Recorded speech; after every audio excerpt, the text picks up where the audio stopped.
Okay, imagine this.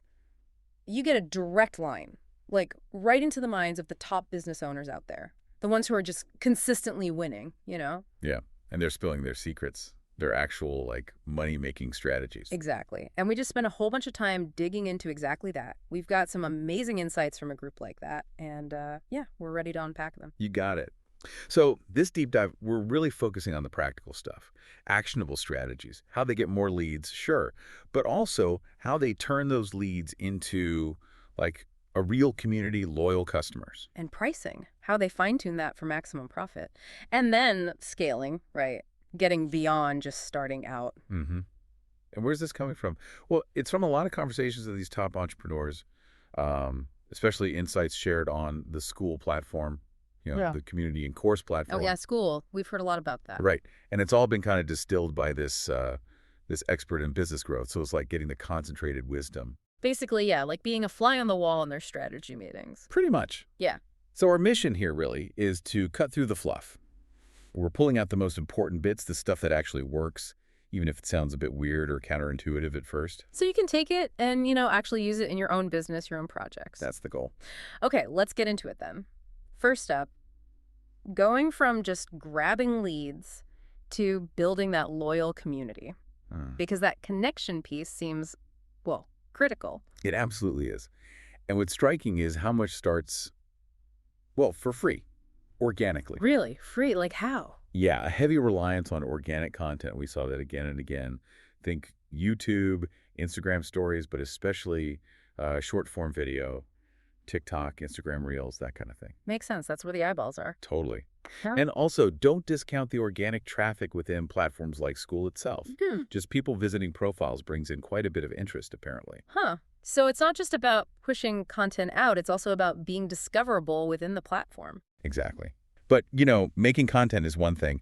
The clever part is how they weave in the links. Ah, right. The call to action. Yeah, but subtly sometimes. Right. Like links in video descriptions, sure. Instagram bios, definitely. But even just soft mentions in the content. We heard about people joined their community just because they saw the link in the bio. No big push in the video itself. Wow, just curiosity doing the work. Pretty much. And this leads to what I think is the core of it, this free community idea. It acts as, like, the best lead magnet and the best conversion engine, really. Okay, so the free community isn't just a waiting room, it's doing active work. It's the engine. Sets the stage for everything else. We heard a crazy story about this. One person, their income jumped like 20 times, from $500 a month to nearly $11,000. Just by using short videos to send people to a free school group? Yeah, it's wild. And another one, a single post brought in 800 people to the free community. 800 from one post. It shows the power when you get it right. So, okay, they're in the free group. How do you convert them to paid stuff?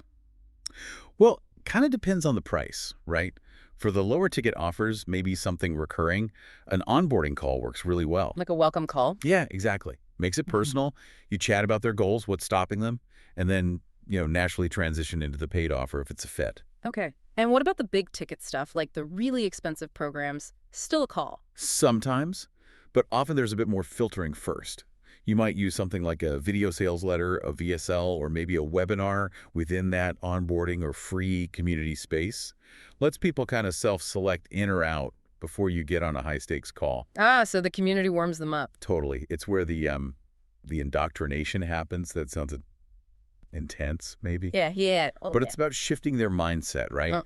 Breaking down those limiting beliefs they might have, getting them ready mentally for your paid solutions, even if they aren't buying today. So it's a funnel, but maybe a slower, more relationship-focused one? Pretty much. Simple idea. Traffic flows into the free group, and that group converts people to paid. That's the core loop. Got it. Okay, so building that thriving community culture, it's got to be more than just posting links, right? No, way more. There's this cool concept someone mentioned, broccoli wrapped in bacon. Broccoli wrapped in bacon. Okay, explain. Huh. Yeah, it means creating posts that look fun or intriguing on the surface, like bacon, right? Gets people interested. But then, by the end, you've delivered a really valuable lesson or insight that's the broccoli. Sneaky vegetables. I like it. So engagement with a purpose. Exactly. It's about creating an experience. It's not just value posts. The best stuff we saw shared Real wins, real failures, even like personal feelings sometimes, as long as it's actually valuable to the members. What makes it valuable then? Usually it saves them time, saves them money, or maybe you take a risk for them like testing something out. That builds incredible trust. And here's something that really jumped out at me. The idea that an amazing client experience, even with just okay results. Beats amazing results with a terrible experience Yeah. every time, apparently. That's huge. People stick around for the feeling, the connection.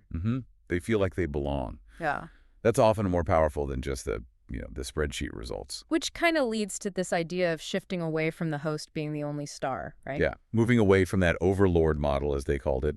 Instead, you start highlighting what's happening in the comments and the DMs. Let the community interactions shine. The community itself becomes the draw. But okay, early days. The host still has to do a lot of work, right? You can't just open the doors and expect magic. Oh, absolutely not. Yeah. In the beginning, you, the host, you got to be super active, engaging thoughtfully, replying to comments, using polls, asking questions. You're lighting the fire. Gotcha. It's hands-on at first. Definitely. And dynamic pin posts are a great tool. Don't just pin your rules and forget it. Rotate them. Daily, even. Keep things fresh. Okay, rotating pins. What else? Here's a really smart tactic. Yeah. Pin members' posts. Ooh, interesting. Why? Because it makes people feel seen. It validates their contribution. It gives them a sense of ownership. It's like this huge incentive to actually participate and share good stuff. It's not just about you broadcasting. It's about their contribution being valued. That's clever. Building that feedback loop. Yeah. And what about the real stars, the super active members? Reward them. Identify those core contributors. Give them more access. Maybe pull them into a sort of leadership role. Or even pay them. Pay them, like actual money. Yep. One example was paying a pro software engineer like $400 a month just to host a weekly Q&A call for the community. Adds massive value. Wow. And they said a lot of actual hires come from the community, too. Tons. People who are already engaged, already get the culture. Yeah. They often make the best team members. That ties into culture, then. How do they define culture? It wasn't just fuzzy values, was it? No, not at all. It was really practical. Cultures is basically the rules that govern reward and punishment. Simple as that. Okay, unpack that. Rules for reward and punishment. It means you actively, consistently reward the behavior you want to see. Like, send a quick DM saying, hey, that was an awesome post. And you address the bad behavior, maybe breaking rules privately, reinforce the guidelines. That's how you actively shape the culture, not just hoping it happens. Makes sense. It's about actions, not just words. What about getting members to connect with each other? Oh, that's huge for leverage. Encourage it. Suggest they hop on quick 15-minute calls. Use features like member maps, if your platform has them, so people can find others nearby or with similar interests. Why is that so important? Because it multiplies the value exponentially. The community's worth isn't just your knowledge anymore, it's the entire network. It's way more scalable and valuable for everyone. And moving beyond text helps too, right? Like actual calls. Big time. Getting people off text avatars and onto calls where you see faces, hear voices, even just a casual coffee hour with no fixed agenda, it builds much deeper, real connections. Humanizes everything. Okay, now for a weird one. The content paradox. Less is more with classroom content. Yeah, sounds totally backwards, right? But the data apparently shows that tons of course content, like in a classroom tab, doesn't actually help retention. It can hurt it. It can. No. Causes overwhelm. People feel like they're falling behind. They haven't consumed everything and they churn. So what's the advice? For new communities, hide the class tab. Seriously, just focus on simple, engaging intro posts first. Introduce yourself. Share your workspace. What's your favorite GIF? Stuff like that. Connection over content initially. Exactly. Build the habit of engaging first. You can always introduce structured content later. This reminds me of the reverse funnel idea too. Oh, yes. Super smart. Bring people in with what they want. Maybe it's the high-level mastermind access. And then? Then you give them what they need as a bonus or a gift. Maybe it's some software or a foundational course. It creates this amazing flywheel, free bit, low ticket, high ticket, but they feel like they're constantly getting surprise value. Great for keeping people around. Okay, this next one feels important. The fun multiplier. Oh, it's critical. We often think people are purely rational, driven by business goals. But honestly, most people just want to feel good. They want to have fun. So making the business or the community actually fun. Can massively expand your market. People join because it feels good, not just because it promises some result. Think parody videos, lighthearted posts, inside jokes. It boosts retention like crazy and gets people talking. Don't underestimate fun. Got it. And what about real life? IRL stuff. If you can swing it, yes. Physical meetups, workshops, maybe even visits to your HQ, like the examples of Skoll HQ or Hormozy HQ. Are these just perks, or is there more to it? Way more. They build insane brand loyalty. People feel deeply connected. Plus, they can be revenue generators themselves. A weekend workshop might bring in $300 to $2,000 per person. And you get great marketing content out of it too, I bet. Absolutely. Photos, videos, testimonials. It fuels the flywheel. Okay, shifting gears a bit, let's talk profit levers. Pricing. You said this is the ultimate one. Arguably, yeah. Getting your pricing right often has a bigger, faster impact on your actual bottom line profit than just getting more customers or keeping them slightly longer. It's that fundamental. Which connects to those 4 levers of growth, right? Exactly. You got to increase traffic, increase conversion, increase price, and decrease churn. All 4 need attention to really grow sustainably. And you can't just set your price and forget it. Definitely not.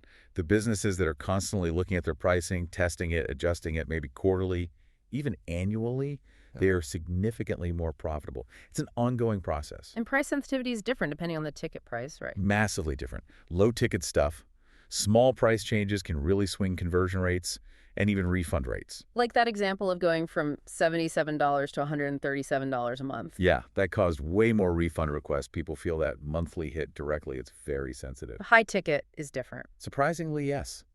Big jumps in price, like say $15,000 versus $50,000 for a program. Sometimes the total revenue ends up being the same. How does that work? Because the decision is less about the absolute number and more about the perceived value of the outcome. It's a bigger, more emotional, more intimate decision. The price difference matters less than the belief in the transformation. Fascinating. Okay, so pricing is vital. But you mentioned the silent killer, churn, people leaving? Yep.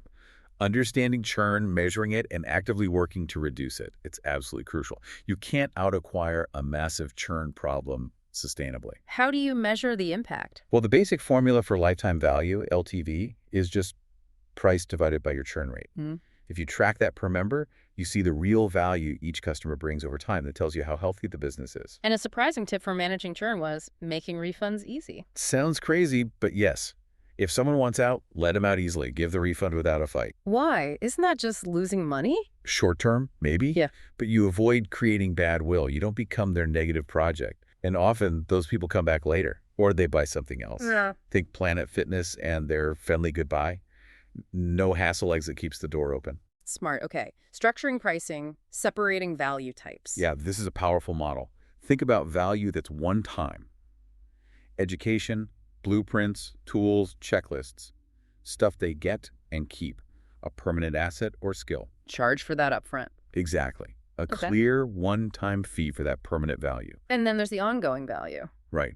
Community access, live calls, maybe resources that get updated constantly, like ad templates or something. Yeah. That's consumable, ongoing value. And that's the recurring charge, monthly or annual? Precisely. This creates what they call the big head, long tail model. Maybe like $10K up front, then $500 a month. Why is that better? It aligns payment with value delivery. Reduces churn because a recurring fee feels justified by the ongoing access. The wrong way is to take that big $10K value and just spread the payments out over a year. People churn once they feel they've gotten the main thing. Makes sense. Align the money with the value received. Now, this next one sounds hard, saying no to money. Yeah, takes discipline. But strategically saying no to clients or revenue streams that don't fit your ideal customer, your avatar, it's crucial for focus. Even if it hurts revenue now. Even then. Yeah. Because it lets you pour all your energy into serving your best, most valuable clients. You can't be amazing for everyone. Play the long game. And that means really focusing your avatar, right? Yeah. Not trying to help everybody. Absolutely. Don't chase infinite avatars. Figure out who your most profitable, most enjoyable clients are. Like maybe it's the interior designer who sends you 30 referrals a year, not the one-off homeowner project. And then what? Then you obsess about making their lives amazing. Dedicate everything to them. Sometimes this even means giving away your more general stuff for free, just to attract those specific high-value people. You know their LTV is worth it. Okay, we've covered getting customers, keeping them, pricing, but scaling up, building the actual machine. Let's talk planning, talent, operations. Right. The first surprising thing about planning was do less of it. Huh. Really? Less planning. Sort of. Less long-term rigid planning. Focus intensely on what you can realistically nail in the next, say, 12 weeks. Maybe have only 1 or 2 big targets for the whole year. Why? Because things change too fast. Exactly. Business growth isn't usually this smooth upward curve. Yeah. It's more like flatline, then breakthrough, then flatline again, then another jump. Yeah. You need to be adaptable, not locked into a 5-year plan made ages ago. So if you're not making grand plans, how do you prioritize? The biggest domino. That's the key. Your job as the leader is to figure out what is the single most important thing that, if we knock it over, will make the biggest difference. The one thing that moves the needle most. Precisely. And then you throw everything at it. All your people, all your money, all your time.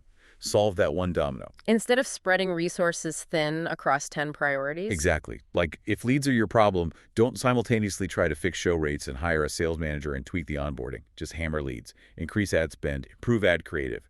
Focus. Got it. Focus on the biggest bottleneck. Now, talent. You mentioned this as the ultimate constraint. Often, yeah. Not having enough good enough people combined with that lack of focus we just talked about. That's usually why businesses stall. So how do you get these good enough people? Well, one powerful strategy is to incentivize your current stars to recruit. Offer big referral bonuses. We heard numbers like $25,000, even $50,000 for finding someone for a role that brings in, say, $400 in profit. Wow, that's serious cash for a referral. Shows how valuable the right person is. And look internally first, right? To the community. Definitely. Hire your hardcore fans. People who already love your product, get your mission. That podcast manager example, hired from the community after making free episodes. Perfect. They're already bought in. What else attracts top talent? Your vision has to be big enough. Talented people have their own dreams. They need to see how achieving your company's vision helps them achieve theirs. And you have to treat recruiting like sales. Exactly like customer acquisition. It's a whole process. Lead gen, finding candidates, nurturing, building relationships, interviewing the sale, onboarding, and retention. Your overall brand matters just as much for attracting talent as it does for attracting customers. Okay, managing time and delegating. Maker time. Yeah, protecting that deep work time. Maybe the first 6 hours of your day, no interruptions, block it out. And batch all your meetings, maybe just on Mondays or something.